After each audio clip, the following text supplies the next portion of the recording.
It says local resident of Halifax, Kara McCurdy, but it doesn't really address who it is and what you do.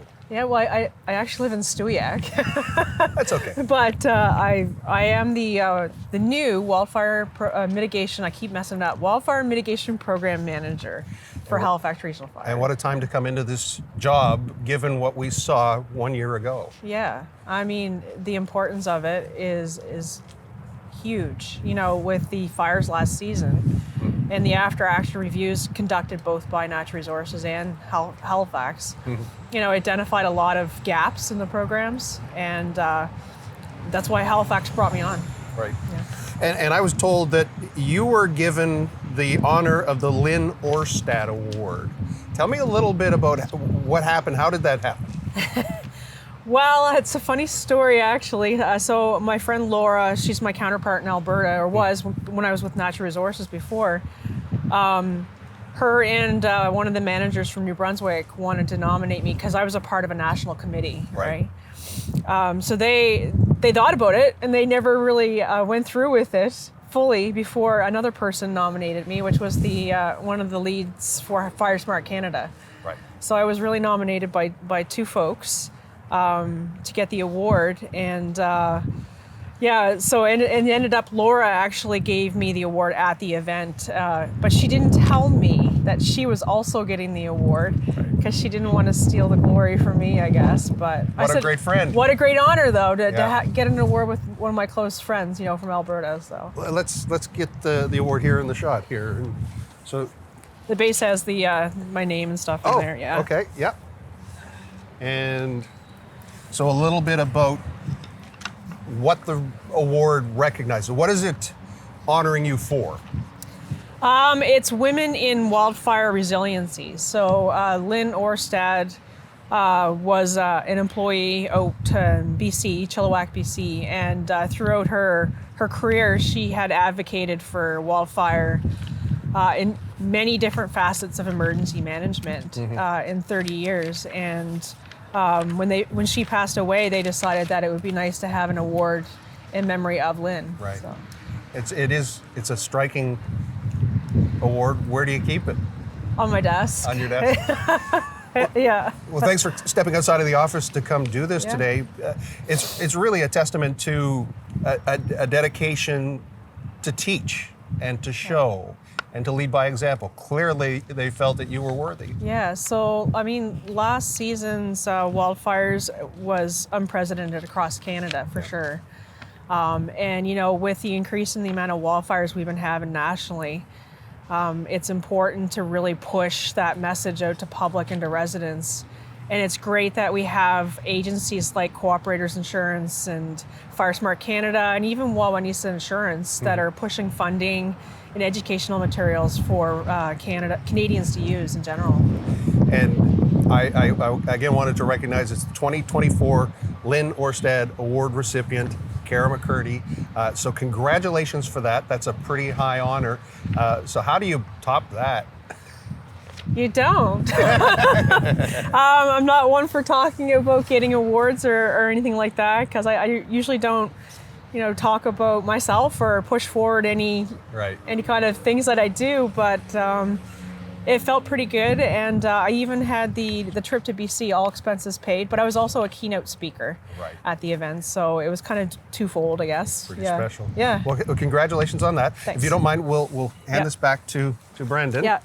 And since the timing couldn't be any better, first of all, how are you feeling about all the media? It's been a little busy.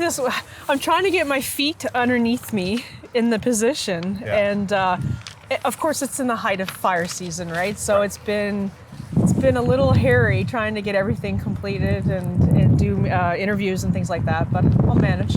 Now we're standing here in front of the Fire Prevention Office for Halifax Regional Fire and Emergency Services. Coincidentally, Emergency Preparedness Week is just ahead of us. So what does that week mean for you? What are you going to be doing? So Saturday I'm heading to Westwood Hills up in Tantallon where the fire started last season. And they're having both a presentation and a demo. We're going to look at a house that's up in the community, actually right next to the burn.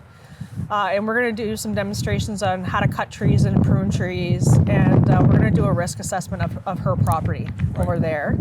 And then continuing on this next week is several presentations and meetings with community members all through Tantallon on wildfire preparedness. So we're going back to Westwood on the 9th, then we're in Highland Park. There's an event at Fall River also on Saturday. So a lot of the firefighters are really pushing the message and trying to get it out there. We're likely going to see and hear a lot about fire prevention, emergency preparedness. You touched on something very briefly. You mentioned Fire Safe Canada, and you talked about how to secure your property. And that's probably more top of mind now than it's ever been for obvious reasons. As you point out, the two most devastating wildfires in the history of Nova Scotia. And where should people go if they want to learn more about Fire Safe? Well, if they want to learn about the Fire Smart program, the easiest bet is to, there's two things they can do. Individual residents can apply or go online to halifax.ca, just put in Fire Smart, and they'll be able to sign up their property and their home to get assessed for wildfire risk. And this gives them a 13-page report on what they can do to reduce risk. It's free. A firefighter will come out to their property and deliver it for them. But on top of that, if communities want to get more involved in kind of risk assessments for the entire community and planning and doing some collaborative efforts, they can go to the firesmartcanada.ca page and sign up for a risk assessment there for a community. What we saw in 2023 with the wildfires, I think for a lot of people, the very act of being told, no, you need to go, speaks to emergency preparedness. People think it's never going to happen, and here it was a Sunday afternoon, and all of a sudden the word started to go out. What is your role? How can we help people understand what it is they need to know about being ready and being prepared? I guess the biggest thing is I'm trying to push to folks that it's not just about wildfire, it's about all natural disasters. And you know, as residents, we spend a lot of time preparing our property for flooding and hurricanes and snowstorms, but we often just think that the fire service is just going to pop in and put out a wildfire as quick as possible, right? But it's the exact same thing. So residents need to prepare their property just as much. And it's not just the residents' responsibility. Certainly, like the agencies and the first responders are all looking at, you know, what they can do on their part to make things more effective. You know, even if it is evacuations or access egress, water supply, preparedness, response, whatever. So working together as a group is more important. Yeah, I think it's not something that most people are comfortable with, which is having the mindset of, I need to go, what do I have to have? That's not the time to think about it. No. So we want folks to visit the emergency measures page, and they have a 72-hour preparedness kit that they can put together. There's a lot of planning and evacuation stuff there, like a checklist of what they can do to kind of get ready in case they have to go. Because it may not be a wildfire next time. It might be a snowstorm or a hurricane or something. So. And I guess on a final note, Halifax Regional Fire and Emergency Services, emergency preparedness, lessons learned from last year. How has I know you're new in the job, but how has the conversation been around this coming wildfire season? Are we ready? Are we prepared? Have we learned the lessons? How do you feel about that? I think we're in good shape. You know, we have all the fire equipment is out. We're enhancing training efforts with the fire departments. But on top of that, we're looking at equipment and personal protective equipment, and then getting more folks trained in the Fire Smart and the mitigation stuff so that they can help us in the communities.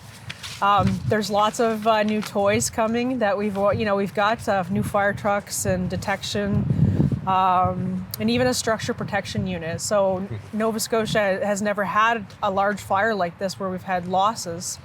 Like last season, 239 homes.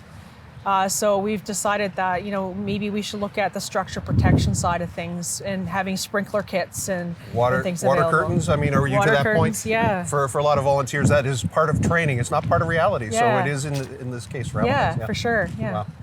I just want to commend you for Kara McCurdy, the recognition for the outstanding work preventing wildfire and advancing community resilience with the Lynn Ohrstad Award for 2024. Congratulations. Thanks so much, Shel.